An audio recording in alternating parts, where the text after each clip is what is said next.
Hello guys, welcome to a new video from the channel. This time we check how to add sounds to Soundboard Voicemod. So let's start. So you have to download it and you can add the soundboard and few specifications that come with that, but you are going to cover it all at checkout. So you have to first open the Voicemod scope app and make your way to Soundboard. And then when you do it, just download the app if you prefer. As the free user, you can add up 5 custom sounds to your soundboard.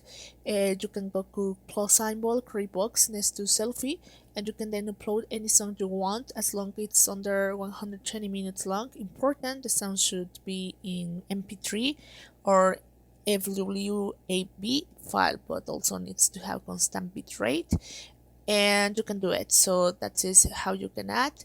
It's pretty easy if you already have your sound files in mind, but if you don't, check out free song library so you can download it and you can continue working with it and download it. You can go to the Voicemod, go to download free, and you can click here to download, just register, and you can start downloading the app. So guys, well, I hope this works for you. Thank you for watching this video. Remember to subscribe and don't forget to give us thumb up to this video.